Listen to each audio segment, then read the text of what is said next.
Tuwing naririnig ko ang liriko ng kantang kanlungan, ay bumabalik sa akin ang nakaraan nang ako'y hinamon ng buhay at nakalugmok sa matinding balakid at suliranin. Subalit, nariyan ang aking gurong nag-akay at nagkalinga upang makabangon muli at tuluyan ang kapaglakad ng mag-isa na walang umaalalay para harapin ang hamon ng buhay.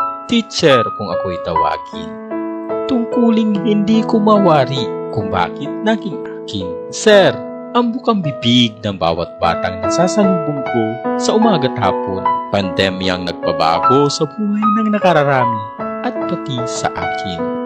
Sa umaga't pagtilaok ni Haring Tandang, hudyat na sisikat na si Haring Araw. Babangon para sa mga batang umaasa na maabot ang kanilang pangarap. Hindi pala birong maging isang teacher. Akala ko'y madali lang at simple kung tutuusin. Ngunit lingid sa aking kaalaman, ito pala'y isang profesyong may nakakubling tungkulin para sa mga batang nangangarap tulad ko. Kung babalikan natin ang nakaraan, kung saan ako nagsimula ako sa wala, tinulungan kaya't may napala.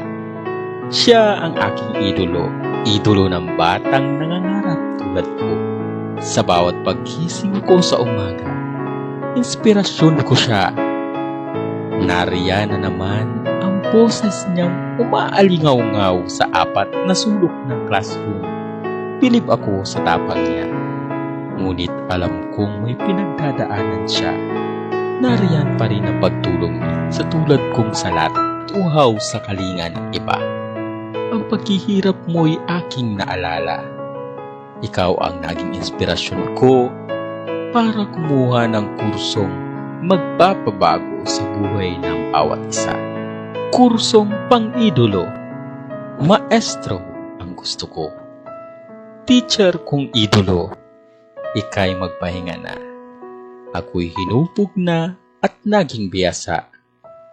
Kaya't sa espesyal na araw na ito'y hayaan mong kami ang makapagbigay ngiti at galak sa iyong mga labi.